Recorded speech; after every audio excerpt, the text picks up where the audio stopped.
Assalamualaikum warahmatullahi wabarakatuh. Ya Paman, kemarin saya janji mau sedikit mengulas tentang perbedaan batu mahal dan batu murah.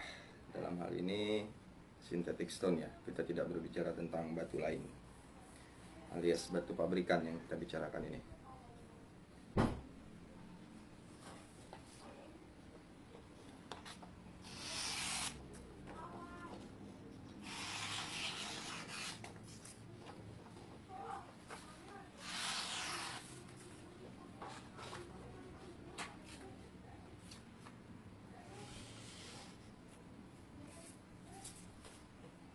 Ya, synthetic stone. Apa bedanya batu mahal dan batu murah? Banyak yang nanya, bang kok ada yang harganya 400.000 kayak king ini ya. Ada yang harga sekitar 500-an, 600-an kayak Suehiro ini misalnya. Terus ada yang harga 1 jutaan, hampir 1,5 juta ya kayak Naniwa yang seri Chosera ini, atau seri profesional kalau yang internasionalnya. Jadi kita bahas sedikit. Saya tadi udah catat beberapa poin penting biar nggak melenceng, biar nggak lupa ya Paman. Kadang-kadang kalau udah kebanyakan ngobrol atau ngomong udah sering lupa apa yang mau diomongin. Ini perbedaan batu asa mahal dan murah, synthetic stone ya, kita nggak bicara batu lain. Oke, ini kita ambil 3 contoh deh. Misalkan kebetulan saya punya king, ada yang mediumnya ada si Suehiro, terus ada juga yang Naniwa. Nah, ini 3 brand ini sama 3 batu ini jelas berbeda harganya. Ini yang 400-an ribu, ini 500-an sampai 600, ini sekitar 1,5 juta. Bedanya apa sih? Oke, saya juga dulu penasaran ya, maka kadang suka beli batu-batu, pengen coba apa sih bedanya gitu. Yang pertama, poin pentingnya yang pertama, jadi ingat ya, kemarin kita sudah bicara ini synthetic stone. Ini jadi batu pabrikan yang diciptakan dari material-material tertentu, diusahakan menyerupai batu-batu alam. Nah, di dalam batu ini tentu ada beberapa material ya, ada material pengikatnya seperti lem sehingga dia bisa menjadi sebuah batu rata, kuat dan lain-lain. Terus ada material abrasifnya seperti macam-macam material abrasifnya nanti kita bahas. Terus ada juga material polishingnya, material yang lain sehingga bisa jadi batu kayak gini. Nah, itu yang kita akan bahas juga secara tidak langsung. Oke. Yang pertama yang membedakan antara batu yang mahal dan batu yang murah yaitu kualitas dari abrasifnya itu sendiri. Karena kita di sini bicara tentang batu asah ya. Kalau ngomong soal batu asah kan kita bicaranya tentang daya asahnya atau daya gerusnya ya kan. Seberapa kuat sih daya gerus batu ini terhadap besi pisau yang kita pakai. Jadi kualitas dari abrasif masing-masing batu itu berbeda ya. Nah, nanti di sini kita akan berbicara tentang bahannya. Jadi ada yang pakai abrasifnya, ada yang pakai korundum, ada yang pakai silikon karbid, ada yang pakai aluminium oxide, ada yang pakai seramik, ada juga kayak batu-batu modern zaman sekarang Naniwa mungkin yang harganya berkisar hampir 10 juta, enggak deh ya, yang jutaan lah ya, itu harganya mahal karena dia udah pakai diamond, tapi dia bukan plat diamond. Diamond sudah dibikin menjadi kayak full batu gitu. Ada Naniwanya serinya, ntar saya upload. Nah, kualitas dari abrasif itu tergantung dari bahan-bahannya juga. Kenapa bahan-bahan itu berpengaruh? Karena daya gerusnya akan berbeda-beda. Misalkan yang pakai korundum, daya gerusnya seperti ini, silikon karbid, daya gerusnya seperti ini, aluminium oxide, daya gerusnya seperti ini, yang seramik, diamond, lain-lain lagi. Tentu juga selain daya abrasifnya, bahan-bahan itu kan dari pabrik ya, diramu menjadi sesuatu, menjadi ramuan tertentu, racikan tertentu oleh masing-masing desainernya, masing-masing pabrikannya sehingga menjadi batu. Yang pertama, basicnya kita berbicara tentang kualitas dari abrasif itu sendiri. Lebih lanjut tentang kualitas abrasif ini, nanti bukan hanya berbicara tentang daya gerusnya saja. Misalkan kenapa sebuah batu dianggap bagus dan menjadi mahal? Karena daya abrasifnya merata. Bukan hanya saja daya abrasifnya kuat, tetapi beberapa batu memang daya abrasifnya itu bagus, dia konsisten antara lapisan ke lapisan, antara pinggir dan kanan. Terus wear resistennya dari batunya itu sendiri juga konsisten akhirnya. Maka beberapa batu memang jadinya mahal.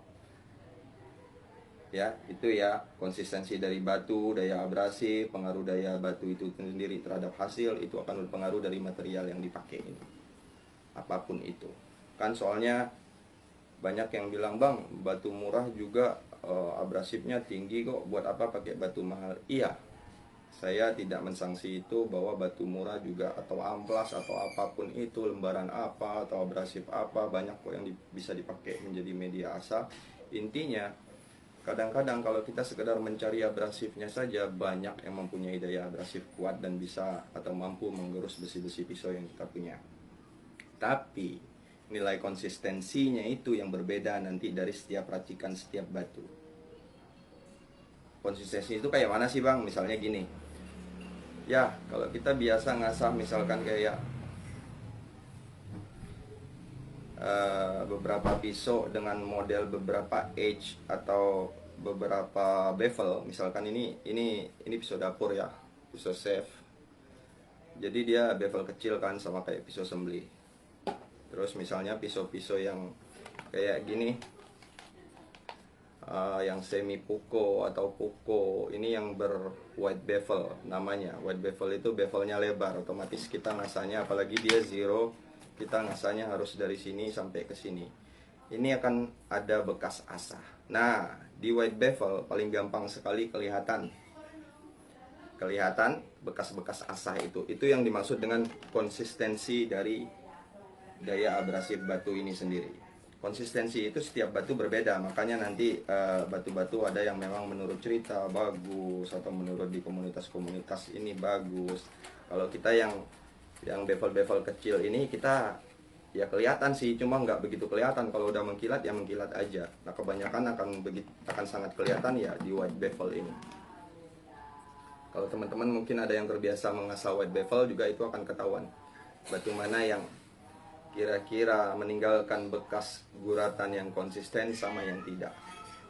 Jadi ingat ya, bukan hanya daya gerusnya saja.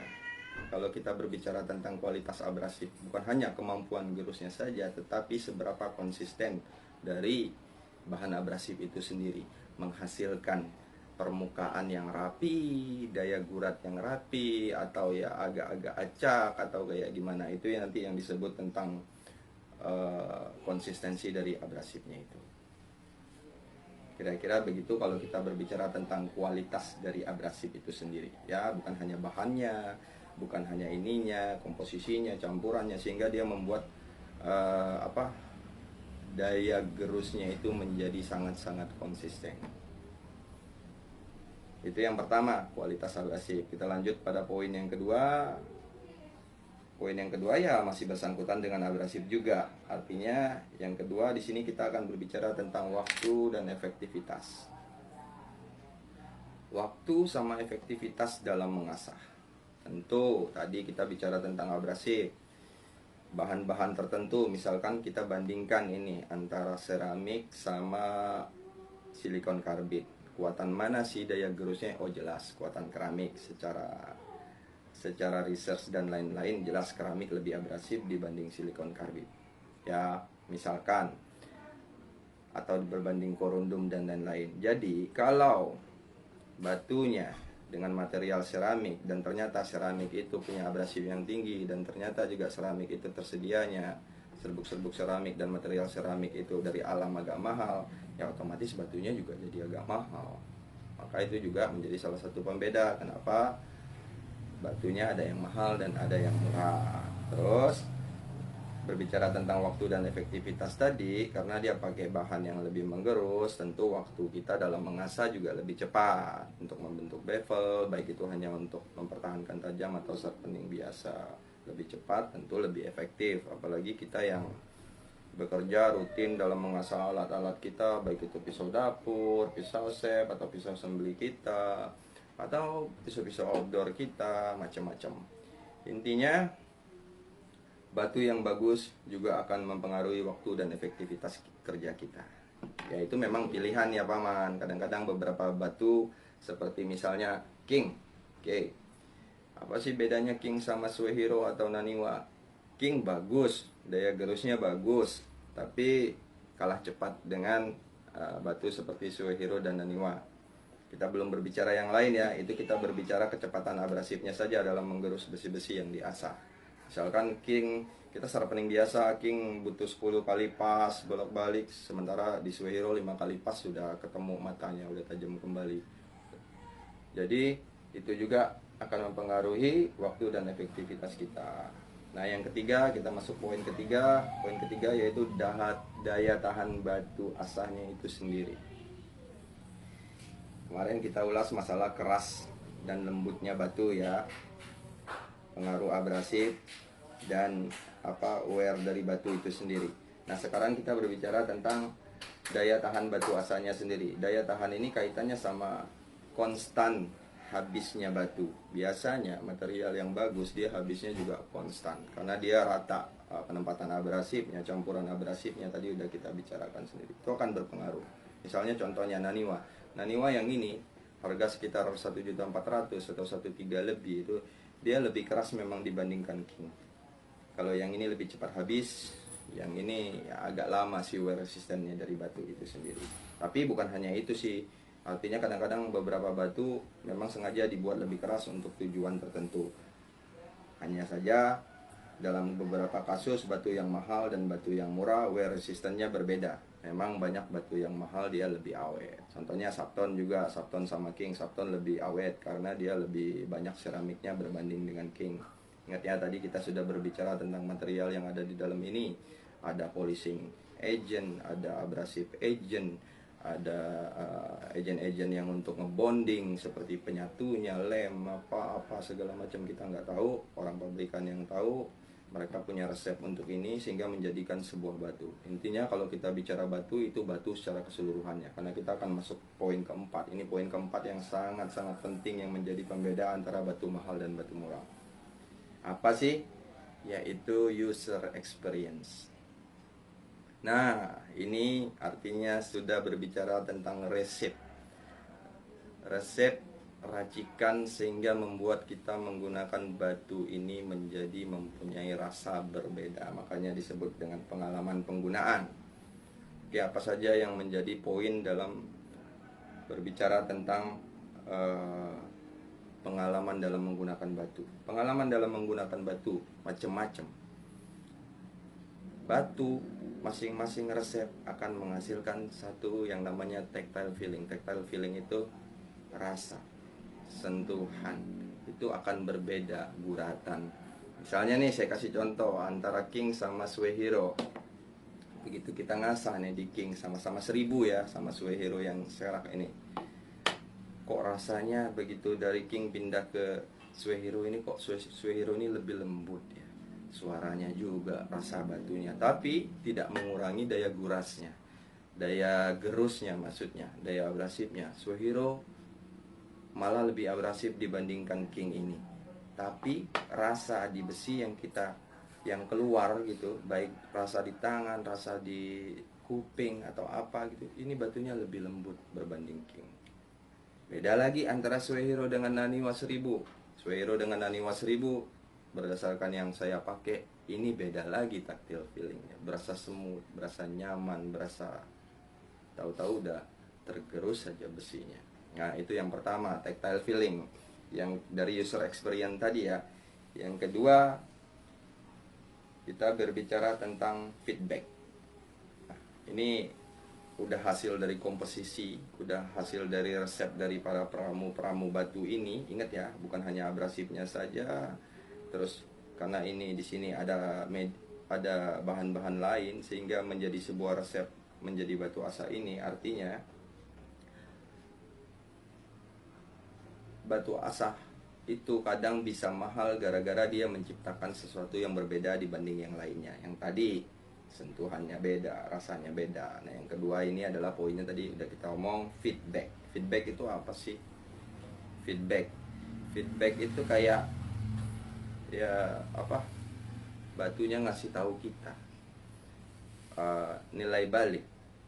Batunya ngasih tahu kita, ngasih tahu kayak gimana? Ngasih tahu misalkan kita lagi ngasah nih, Cep, antara kena sama tidak, bevel mata kena atau tidak, itu seolah-olah dia ngasih tahu itu daya rekatnya, tempelnya apa, dia seperti gini nih analoginya, seperti kompon kayak di ban. Misalkan ban Dunlop sama ban Michelin, kita pakai ban Dunlop ya, sama-sama ban, fungsinya sama, bisa melaju juga di jalan raya. Cuma kadang-kadang kalau kita ngebut ban yang lebih mahal ya, komponnya bagus, daya rekatnya di aspal bagus, itu seolah-olah kalau kita ngebut pas lagi di tikungan tuh ngasih tahu kita, oh yang sebelah kanan ngangkat itu bahaya, atau kayak gini, ini begini, oh ini belum, nggak apa-apa kok, masih bisa dibawa ngebut. Nah, sementara ban yang lain misalkan kayak ban Dunlop tadi, dia keras komponnya, terus daya gripnya kurang, sehingga waktu kita jalan kita nggak tahu, kita ngebut, kita paksain aja, tahu-tahu udah kebalik mobilnya. Ban itu nggak ngasih tahu kita sendiri, dia oleng ke kiri, ke kanan, atau segala macam. Sama seperti bagi batu yang bagus, feedbacknya pun akan bagus, seolah-olah dia ngasih tahu kita, oh ini batunya nggak rata, oh ini bevelnya gemuk sebelah sini. Kalau kita rata ya nempelnya, dengan asumsi kita mengasah dengan benar, batu-batu ini akan sangat-sangat ngasih tahu kita, oh belum kena nih matanya, dari guratannya tahu, karena dia merekat ke besi yang kita tempel. Itu yang disebut feedback. Jadi berbicara tentang user experience, tentu setiap batu akan berbeda. Sama-sama 1000 boleh saja, misalkan King 1000, Suehiro 1000, Naniwa 1000, atau siapa namanya, Kitayama 1000, atau brand-brand lain. Tactile feelingnya berbeda, suaranya berbeda, rasanya di tangan berbeda, rasanya di besi berbeda, suaranya pun berbeda. Kan ada batu nih yang 1000-nya tapi misalnya pas kita gerus kok rasanya kayak batu 320 ya, sampai sakit kuping kita atau menyentuh ke hati gitu, gerak gitu. Aman paham kan mungkin maksud saya. Nah, batu-batu yang agak mahal itu kadang-kadang ya dia tactile feelingnya enak memang, feedbacknya juga enak ya. Enaknya itu bukan berarti dia lembut tapi nggak ngasih tahu. Ada batu yang lembut, loss, tapi kita nggak tahu gini nempel atau nggak, apa namanya, edge-nya itu. Tapi kalau batu yang mahal memang dari pengalaman saya ya, artinya batu itu rasanya ngasih tahu, udah gitu lembut tapi abrasifnya tinggi. Ya, itulah tadi hasil racikan dari desainernya, dari pabrikannya, sehingga batu pun hasilnya akan berbeda-beda, rasanya akan berbeda-beda. Oke, udah 4 poin tadi kita berbicarakan. Saya rasa begitu aja sih tentang perbedaan batu mahal dan batu murah, karena ini berbicara tentang resep, tentang kualitas, tentang efektivitas, tentang rasa. Makanya akhirnya batu itu akan berbeda. Ada yang mahal, ada yang murah, ada yang mahal. Sama seperti hal-halnya benda lain ya. Kayak kita berbicara tentang kue aja, sama-sama kue bolu tapi resepnya beda, rasanya di lidah beda, kualitasnya di mulut itu beda. Yang ini lembut gitu, adem digigitnya, tapi enak juga, pulen dan lain-lain. Kira-kira seperti itulah perbedaan batu mahal dan batu murah. Ingat, ini adalah batu pabrikan ya Paman, kita tidak berbicara tentang batu lain-lain. Artinya, sekali lagi saya tegaskan, ada penciptanya, mereka mengkomposisikan material-material melalui uji coba, mungkin trial dan error, sehingga ini menjadi sebuah brand, sehingga menghasilkan batu yang masing-masing punya cerita dan masing-masing juga punya customer favoritnya.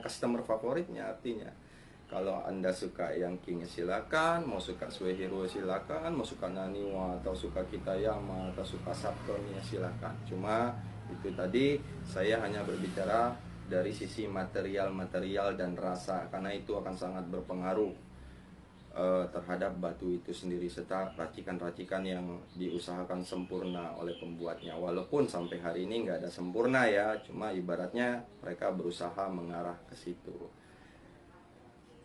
Ada 4 poin tadi, kira-kira sudah dibahas semua perbedaan mengenai batu mahal dan murah. Saya hanya ngebahas batu-batu yang saya punya dari rasa-rasa yang pernah saya rasa ya. Kira-kira itu pun masih sangat terbatas. Kalau ada teman-teman lain yang mau menambahkan apa perbedaannya antara batu mahal dan batu murah, ya silakan. Saya undur diri dulu Paman, mungkin besok atau kapan insya Allah kita membahas tentang sesuatu yang lain lagi. Assalamualaikum warahmatullahi wabarakatuh.